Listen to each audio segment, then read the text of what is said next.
Okay. Are we on? Hare Krishna, everyone. We're starting today's reading of Srimad Bhagavatam, as we do every Monday and Tuesday on this channel, Krishna Damin Temple channel, from the heart of Dublin. I'm just gonna wait for another minute to see if we are working. Are we online? Yes, we are. So, hello, welcome, Haribol. So we are reading today for the next 55 minutes. We'll just dive in straight on reading with the purports of Srimad Bhagavatam, Bhagavata Purana. We are the Canto 4. We are chapter 4. I think it's called chapter 4. Sati leaves her body. Verse 14. So before we start reading, we first glorify the scripture and the writer and those who pass down to us. We are show appreciation and gratitude for them. So first we're gonna do lots of I decided I'm gonna, as usually I do, Mahima Stotra of Sanatana Goswami, which is found in Sri Krishna Lila Stava. The other obeisances, actually there's compilation, or there are 108 obeisances to Krishna's Vrindavan Lila, and part of that obeisances are these verses. Sarva Shastrabdi Piyusha Sarva Vedaika Satpalam Sarva Siddhantna Ratnanya Sarva Lokaika Drikpradam Sarva Bhagavata Prana Srimad Bhagavata Prabhum Kalidvanto Ditya Shri Krishna Parivartitam Paramananda Patnaya Prema Vakshaksharayate Sarvada Sarvasevyaya Shri Krishna Namostu Me Madhika Bandho Matsangin Madguru Matmahadana Manishtaraka Madbhagya Madananda Namostute Asadu Sadutadayin Atinicho Chataraka Hanamuncha Kadachinmam Premna Hrit Kantayos Puram. Translation: All nectar from the ocean of all the scriptures, singular fruit of all the Vedas, rich mine of the precious gems of all conclusive truths, you are the only giver of sight to all of the worlds. O life air of all the Supreme Lord's devotees, O Master Srimad Bhagavatam, you are the sun reasoning in darkness of Kali, you are the exact image of Sri Krishna. I bow down to you who are supremely blissful to read. Your every syllable pours down a flood of prema. You can always be served by everyone. You are Sri Krishna himself. My only friend, my constant companion, my spiritual master, my great wealth, my savior, my good fortune, my source of ecstasy, I bow down to you. O bestower of saintliness to the unsaintly, O exalter of the most fallen, please never leave me. Always appear in my heart and my voice with pure love. And then we do two more verses which are more standard or more common to be recited before. They are from Srimad Bhagavatam itself, from 2nd chapter. Narayanam namaskritya naram chaivantarotanam devin saraswatim vyasam tato jayamudiraet.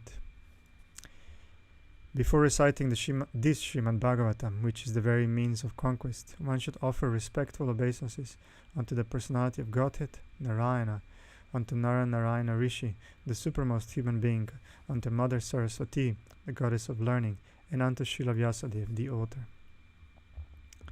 Nashta Preshu Abhadreshu Nityam Bhagavata Sevaya Bhagavat Uttama Shloke Bhaktir Bhavati Naishtiki. by regular attendance in classes on the Bhagavatam, and by rendering of service to the pure devotee, all that is troublesome to the heart is almost completely destroyed, and loving service unto the personality of Godhead, who is praised with transcendental songs, is established as an irrevocable fact. Om Namo Bhagavate Vasudevaya. Om Namo Bhagavate Vasudevaya. Om Namo Bhagavate Vasudevaya. Welcome again, everyone.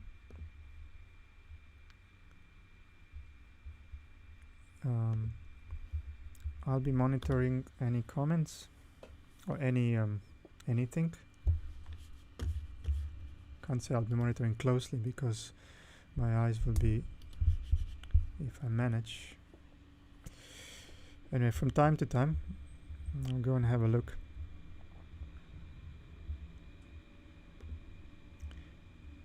At you on Facebook. You can leave a comment there. And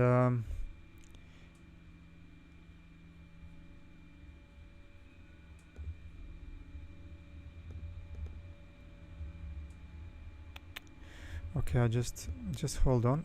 We don't have our window on for some reason.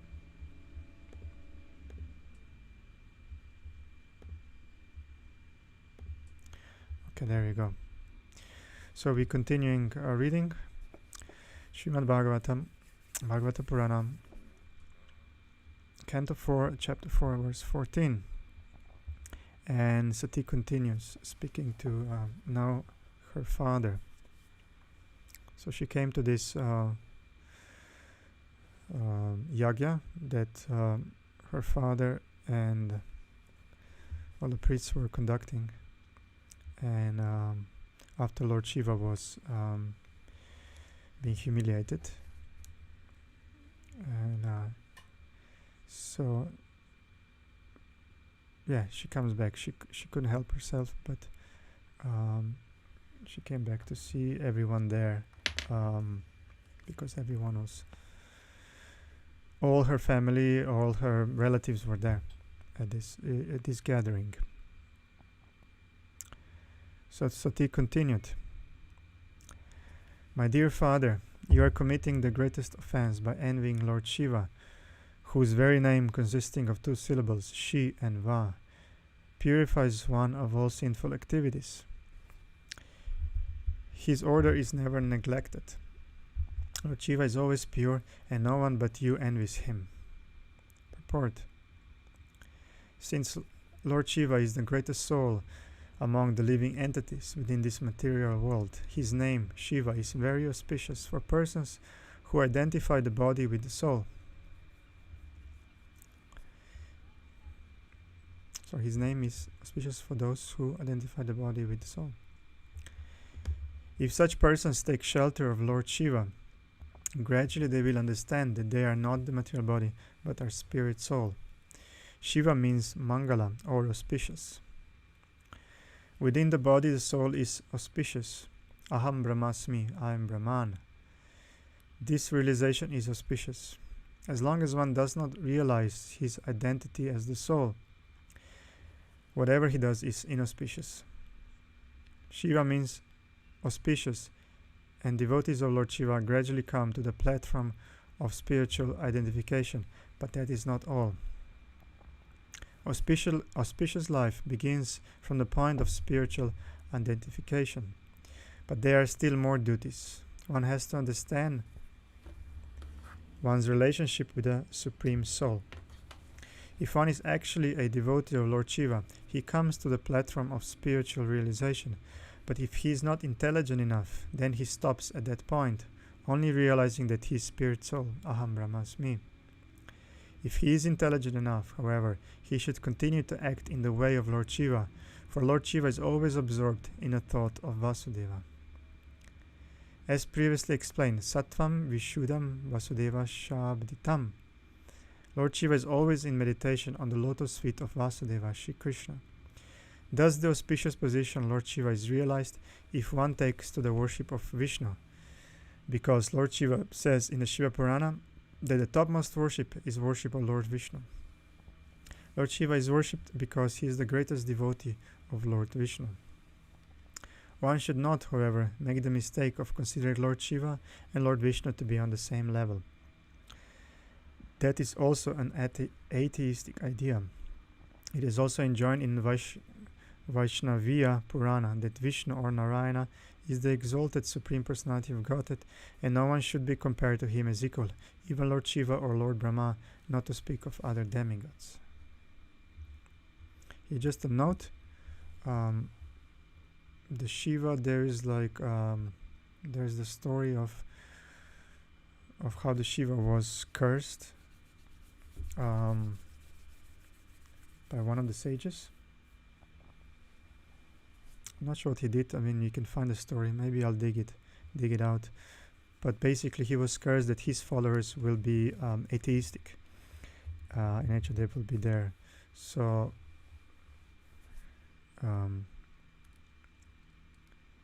there are many. We see many followers of Shiva that mostly focus or primarily focus on this realization of I am Brahman. Mistaking this as God. So that's the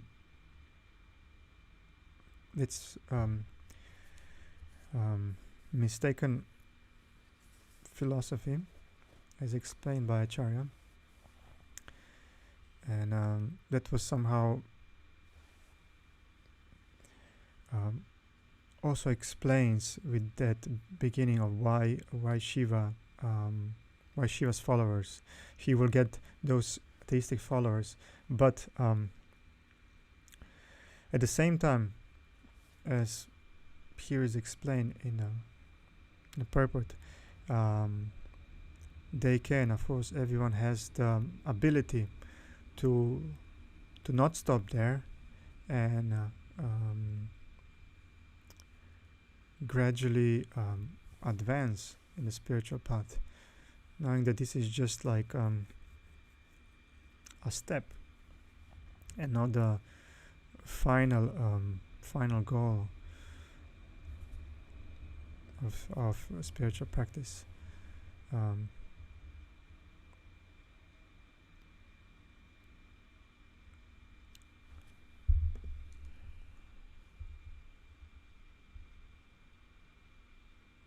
So,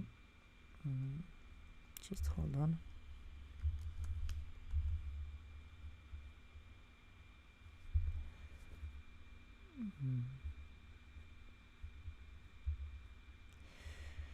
Yeah. Okay. So let's continue with next verse. Verse 15.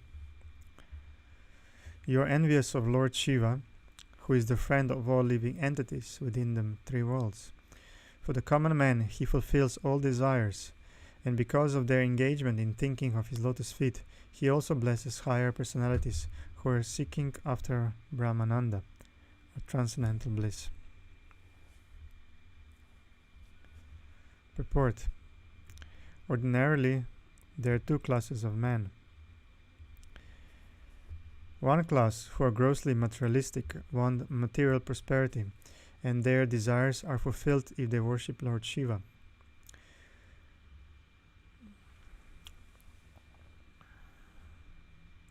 Lord Shiva, being very quickly satisfied the material desires of the common man very quickly. Therefore it is seen that ordinary men are very much apt to worship him. Next, those who are disgusted or frustrated with the materialistic way of life worship Lord Shiva to attain salvation, which entails freedom from material identification. One who understands that he is not the material body but his pure soul is liberated from ignorance. Lord Shiva also offers that facility. People generally practice religion for economic development to get some money, for by getting money they can satisfy their senses. So that's Dharma, Artha, Kama, Moksha. Here comes to Kama. But when they are frustrated, they want spiritual Brahmananda, or merging into the Supreme, or Moksha. So we see it here. People generally practice religion Dharma, for economic development. Artha, to get some money. For getting money, they can satisfy the senses. Kama, and then when they're frustrated because eventually it doesn't work to be satisfied or it ends, then they want moksha or merging into supreme. These four principles of material life, religion, economic development, sense gratification, and liberation, exist. And Lord Shiva is the friend of both the ordinary man and the man who is elevated in spiritual knowledge. Thus it was not good for Daksha to create enmity towards him. Even Vaishnavas, who are above both the ordinary and the elevated man in this world, also worship Lord Shiva as the greatest Vaishnava. Thus he is the friend of everyone, the common man, the elevated man, and the devotees of the Lord. So no one should disrespect or create enmity towards Lord Shiva.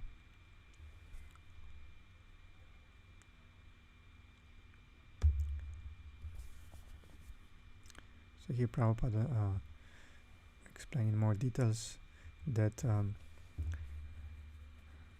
those who are materialistic men, they are fond of worshipping Shiva because he's easily pleased, and those who are dissatisfied, the other spectrum life, and they want to gain moksha or impersonal liberation.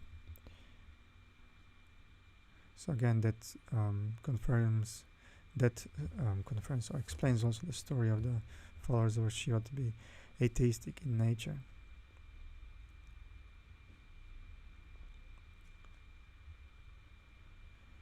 That's text 16.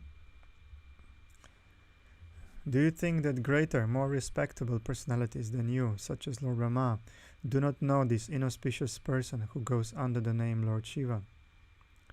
He associates with the demons in the crematorium. His locks of hair are scattered all over his body, and he is garlanded with human skulls and smeared with ashes from the crematorium. But in spite of all these inauspicious qualities, great personalities like Brahma honor him by accepting the flowers offered to his lotus feet and placing them with great respect on their heads.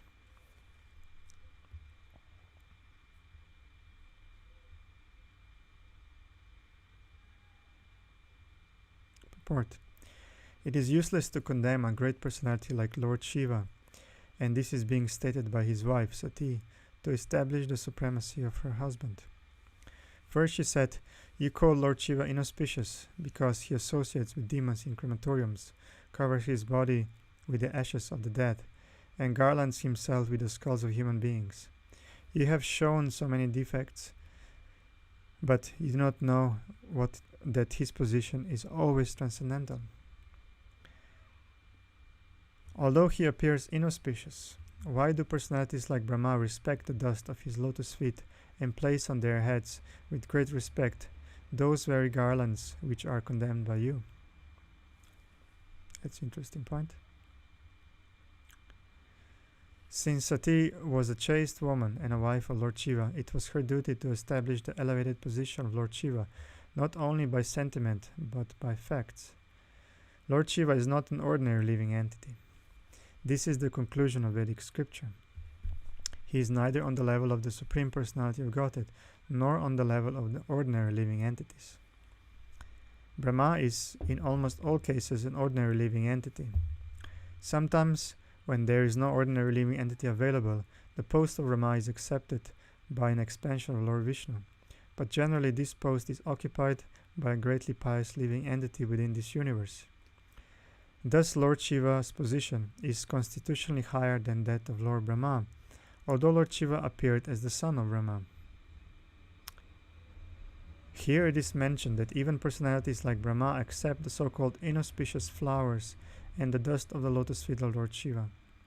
Great sages like Marichi, Atri, Brigu, and the others among the 9 great sages who are descendants of Brahma also respect Lord Shiva in such a way because they all know that Lord Shiva is not an ordinary living entity. In many Puranas, it is sometimes asserted that a demigod is elevated to such a high position that he is almost on an equal level with the Supreme Personality of Godhead, but the conclusion that Lord Vishnu is the Supreme Personality of Godhead is confirmed in every scripture.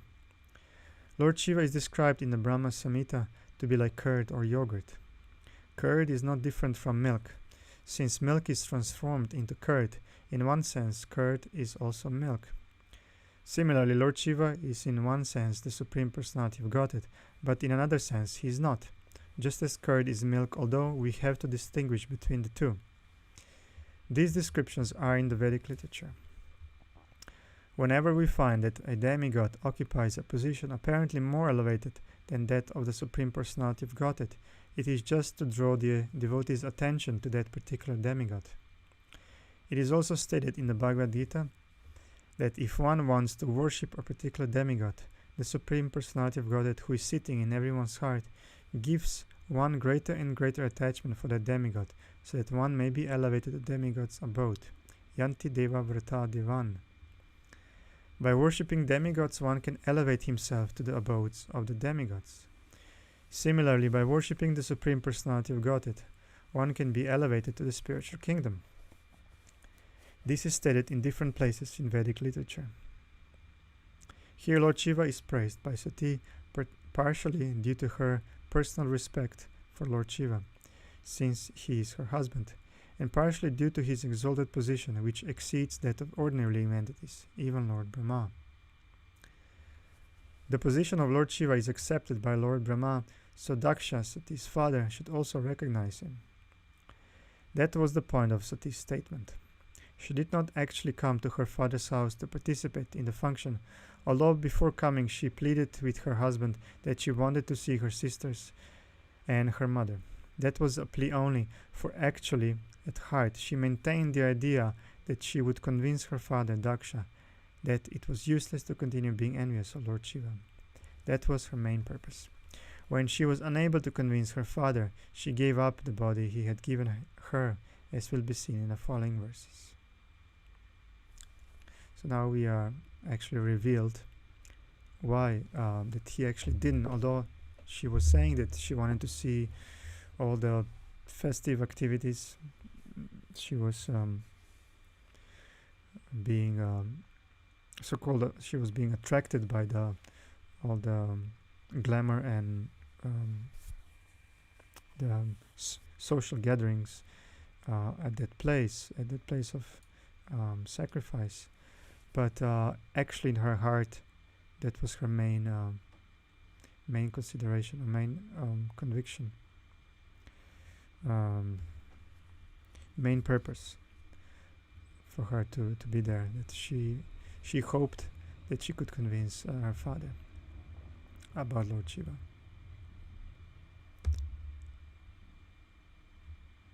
Sati continued. If one hears an irresponsible person blaspheme the master and controller of religion, one should block his ears and go away if unable to punish him. But if one is able to kill, then one should by force cut out the blasphemer's tongue and kill the offender, and after that one should give up his own life. Purport. That's heavy. And the scriptures use the heavy language, but yeah, we shouldn't be fooled by the heavy language. In this case, in other cases, is to make a great emphasis on a great, it's very, very great emphasis by using these strong words. That's the purport I heard from the Acharyas. The argument, so purport by Srila Prabhupada, the argument offered by Sati is that a person who vilifies a great personality is the lowest of all creatures. But by the same argument, Daksha could also defend himself by saying that since he was a Prajapati, the master of many living creatures, and one of the great officers of the great universal affairs, his position was so exalted that Sati should accept his good qualities instead of vilifying him. The answer to that argument is that Sati was not vilifying but defending. If possible, she should have cut out Daksha's tongue because he blasphemed Lord Shiva. In other words, since Lord Shiva is the protector of religion, a person who vilifies him should be killed at once, and after killing such a person, one should give up one's life. That is the process, but because Daksha happened to be the father of Sati, she decided not to kill him, but to give up her own life in order to compensate for the great sin she had committed by hearing blasphemy of Lord Shiva. The instruction set forth here in Srimad Bhagavatam is that one should not tolerate at any cost the activities of a person who vilifies or blasphemes an authority. If one is a Brahmana, he should not give up his body, because by doing so he would be responsible for killing a Brahmana. Therefore, a Brahmana should leave the place or block his ears so that he will not hear the blasphemy. If one happens to be a Kshatriya, he has the power to punish any man. Therefore, a Kshatriya should at once cut out the tongue of the vilifier and kill him. But as far as the Vaishyas and Shudras are concerned, they should immediately give up their bodies. Sati decided to give up her body because she thought herself to be among the Shudras and Vaishyas. As stated in Bhagavad Gita 9.32, Striya Vaishyas tata Shudra. Women, laborers, and the mercantile class are on the same level. Thus, since it is recommended that Vaishyas and Shudras should immediately give up their bodies upon hearing blasphemy of an exalted person like Lord Shiva, she decided to give up her life.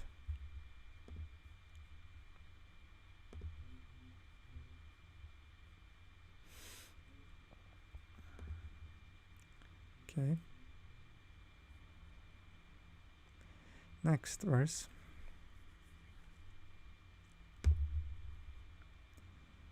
18. Therefore, I shall no longer bear this unworthy body which has been received from you who have blasphemed Lord Shiva. If someone has taken food which is poisonous, the best treatment is to vomit. Purport. Since Sati was the representation of the external potency of the Lord, it was in her power to vanquish many universes, including many Dakshas. But in order to save her husband from the charge that he employed his wife Sati to kill Daksha, because he could not do so due to his inferior position, she decided to give up her body.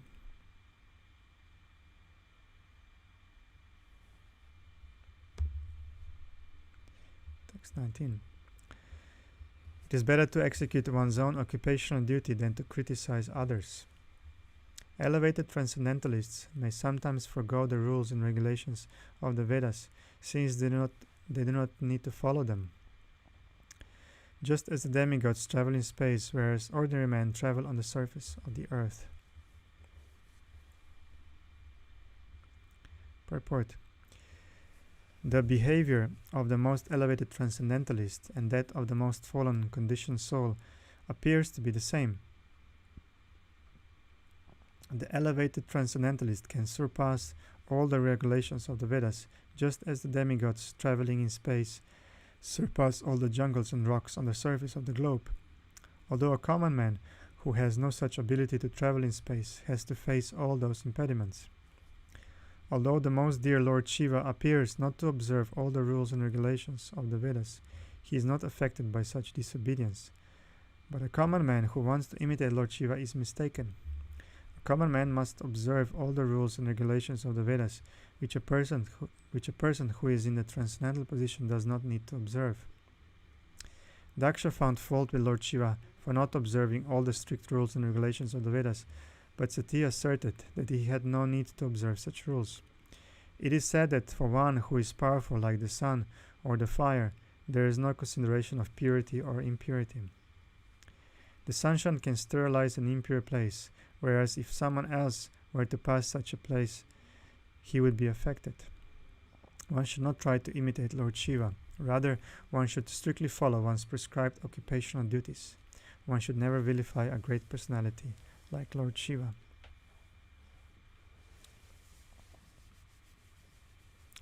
So the same modern example would be there's like a CEO or a general manager of a certain place, certain institution, and there are rules for the workers, but that CEO, the top position person could not or doesn't have to follow rules, because these are rules for the workers.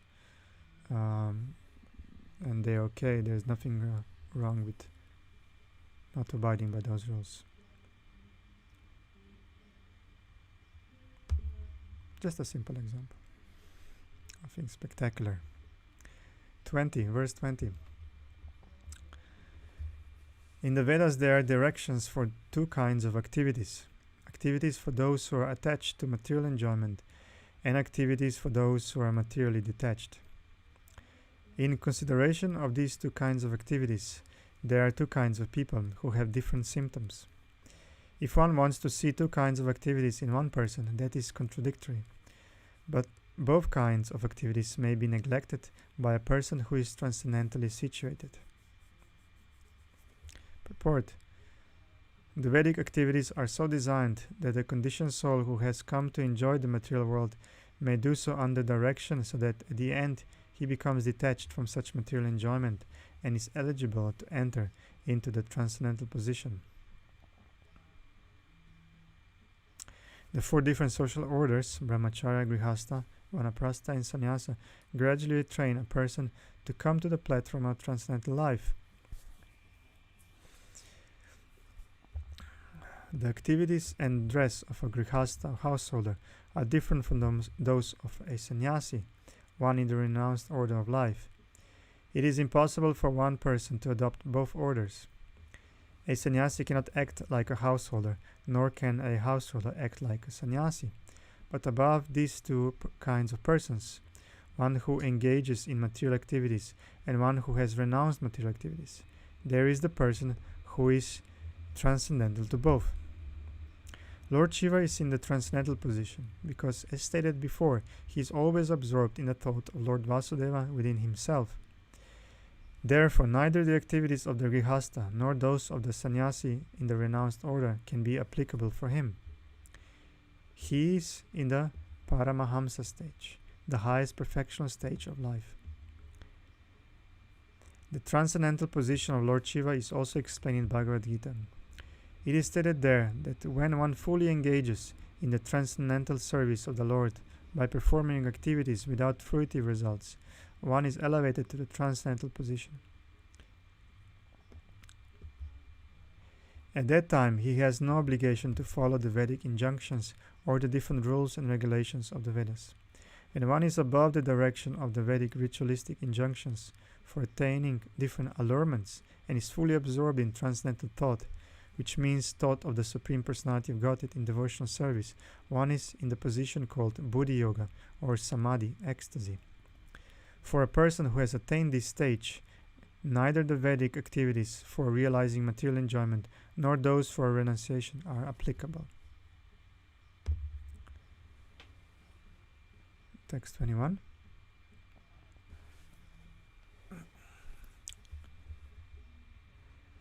My dear father, the opulence we possess is impossible for either you or your flatterers to imagine. For persons who engage in fruitive activities by performing great sacrifices are concerned with satisfying their bodily necessities by eating foodstuff offered as a sacrifice. We can exhibit our opulence simply by desiring to do so. This can be achieved only by great personalities who are renounced, self-realized souls. Purport.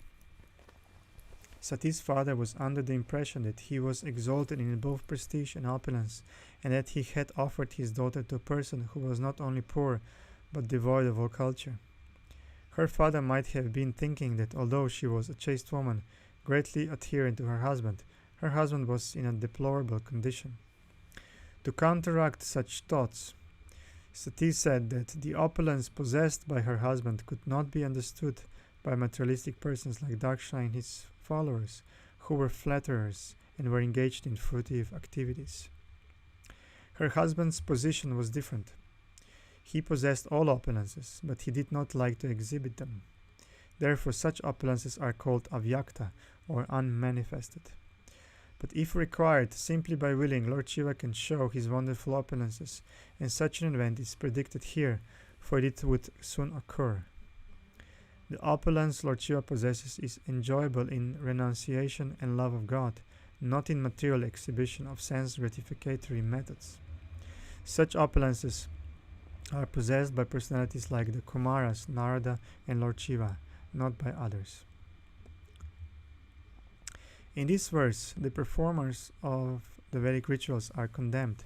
They have been described here as Duma Vartma Bihi, those who maintain themselves on the remnants of sacrificial foodstuff. There are two kinds of foodstuff offered in sacrifice. One kind is food offered in fruitive ritualistic sacrifices, and the other, the best, is food offered to Vishnu.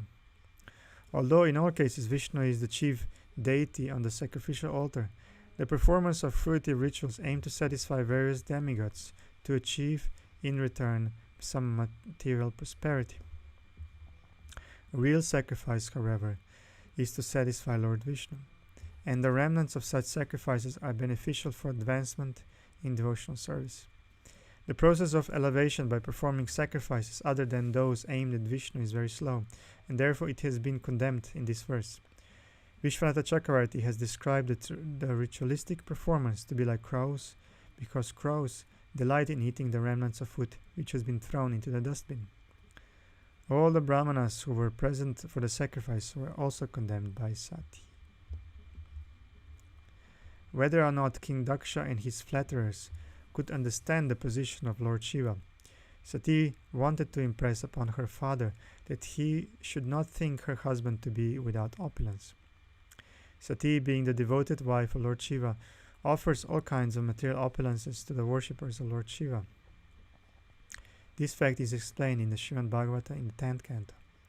Lord Shiva's worshippers sometimes appear more opulent than the worshippers of Lord Vishnu, because Durga or Sati, being the superintendent in charge of material affairs, can offer all material opulences to the worshippers of Lord Shiva in order to glorify her husband, whereas the worshippers of Vishnu are meant for spiritual elevation, and therefore their material opulences is sometimes found to decrease.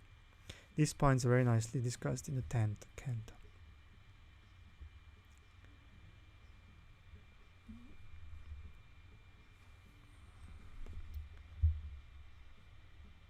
Any comments? Okay, no comments. Everything is clear. Little break from reading for 1 minute. No, let's go back into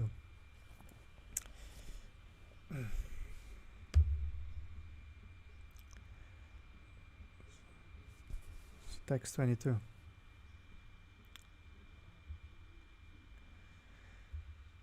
You are the unoffender at the lotus feet of Lord Shiva, and unfortunately I have a body produced from yours. I am very much ashamed of our bodily relationship, and I condemn myself because my body is contaminated by a relationship with a person who is an offender at the lotus feet of the greatest personality.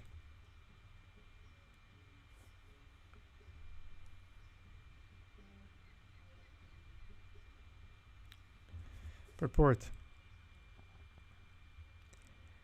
Lord Shiva is the greatest of all devotees of Lord Vishnu. It is stated, Vaishnavana Yatha Shambhu. Shambhu, Lord Shiva, is the greatest of all devotees of Lord Vishnu. In the previous verses, Sati has described that Lord Shiva is always in a transcendental position because he is situated in pure Vasudeva. Vasudeva is that state from which Krishna, Vasudeva, is born. So Lord Shiva is the greatest devotee of Lord Krishna. And Sati's behavior is exemplary, because no one should tolerate blasphemy against Lord Vishnu or his devotee. Sati is aggrieved not for her personal association with Lord Shiva, but because her body is related with that of Daksha, who is an offender at Lord Shiva's lotus feet. She feels herself to be condemned because of the body given by her father, Daksha.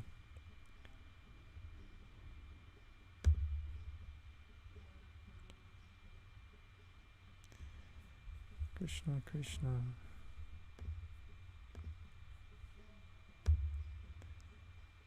Text 23.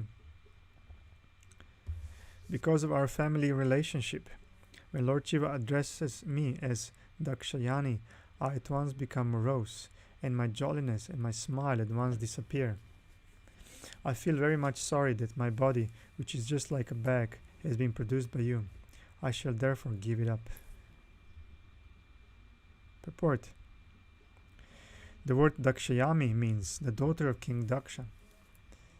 Sometimes when there was relaxed conversation between husband and wife, Lord Shiva used to call Sati the daughter of King Daksha.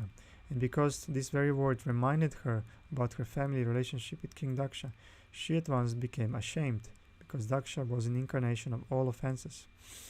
Daksha was the embodiment of envy, for he unnecessarily blasphemed a great personality, Lord Shiva. Simply upon hearing the word Dakshayani, she felt afflicted because of reference to the context, because her body was the symbol of all the offensiveness with which Daksha was endowed. Since her body was constantly a source of unhappiness, she decided to give it up. Okay, 24. Maitreya, the sage Maitreya, told Vidura, O annihilator of enemies, while thus speaking to her father in the arena of sacrifice, Sati sat down on the ground and faced north. Dressed in saffron garments, she sanctified herself with water and closed her eyes to absorb herself in a process of mystic yoga. Purport. It is said that when a man desires to quit his body, he dresses in saffron garments. Therefore, it appears that Sati changed her dress, indicating that she was going to quit the body given her by Daksha. Daksha was Sati's father, so instead of killing Daksha, she decided that it would be better to destroy the part of his body which was hers. Thus she decided to give up the body of Daksha by the yogic process. Sati was the wife of Lord Shiva, who is known as Yogeshwara, the best among all yogis. Because he knows all the mystic processes of yoga, so it appeared that Sati also knew them. Either she learned yoga from her husband, or she was enlightened because she was the daughter of such a great king as Daksha. The perfection of yoga is that one can give up one's body or release oneself from the embodiment of material elements according to one's desire. Yogis who have attained perfection are not subject to death by natural laws. Such perfect yogis can leave the body whenever they desire. Generally, the yogi first of all becomes mature in controlling the air passing within the body, thus bringing the soul to the top of the brain. Then, when the body bursts into flames, the yogi can go anywhere he likes. This yoga system recognizes the soul, and thus it is distinct from the so-called yoga process for controlling the cells of the body, which has been discovered in the modern age. The real yoga process accepts the transmigration of the soul from one planet to another, or one body to another, and it appears from this incident that Sati wanted to transfer her soul to another body or sphere. Text 25. First of all, she sat in the required sitting posture, and then she carried the live air upwards and placed it in a position of equilibrium near the navel. Then she raised her live air, mixed with intelligence, to the heart, and then gradually towards the pulmonary passage, and from there to between her eyebrows.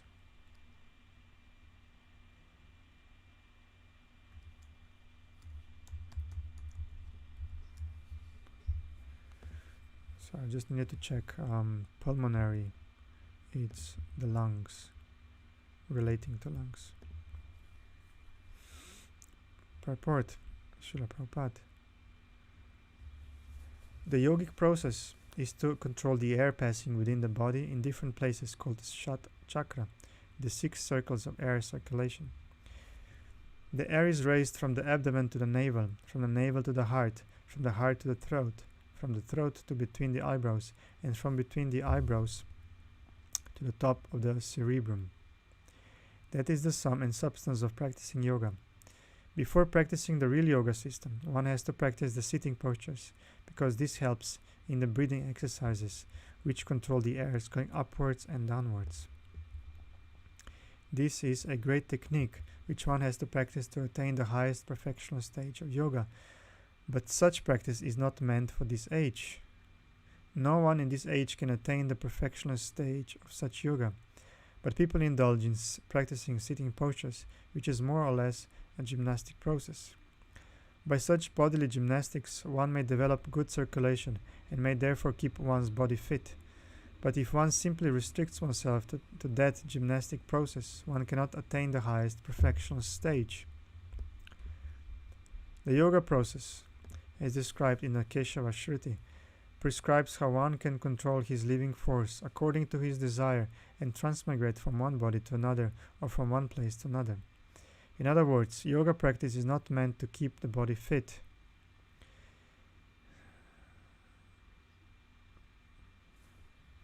Any transcendental process of spiritual realization automatically helps one to keep the body fit, for it is the spirit soul that keeps the body always fresh.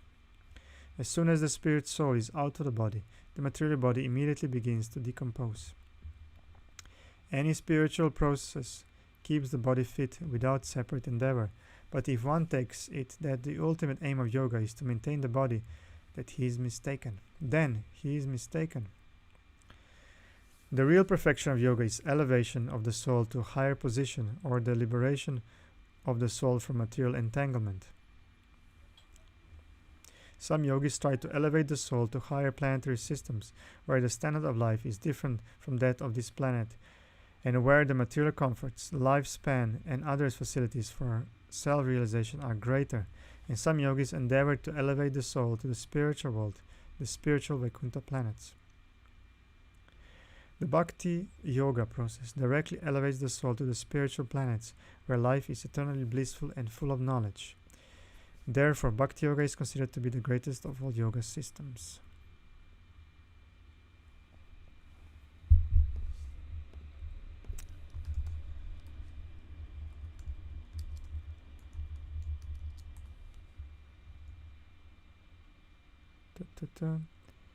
I just want to show you the yoga ladder. If I can find it. Yeah. Let's see if it shows on your screen. There we go. Just wanted to it's mentioned here, so you can't see my pointer, but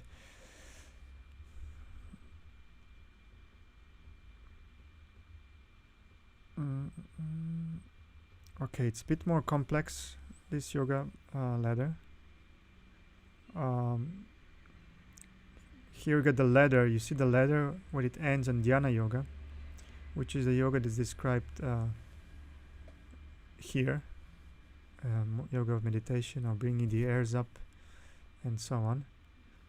But one can access or go through any of this. You can go through this ladder or go directly through the Angas of Bhakti, which actually in this ladder, which I like, is the Bhakti Yoga is not on the ladder, it's separate. It's like it uses its own path, and it's Prabhupada compares it as the ladder or the steps and the lift system or the elevator. It's maybe it's represented like this, with this straightforward Angas of Bhakti, Abhyasa Yoga, and Raganuga Bhakti, or that's the one that we practice here at Iskcon, Yoga of Abhyasa, Sadhana, or the Sadhana, Vaidhi Sadhana Bhakti. Yeah, it's called Vaidhi, prescribed Sadhana Bhakti.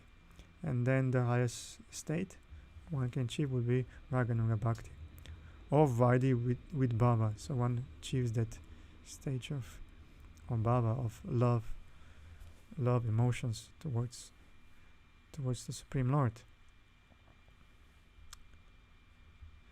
So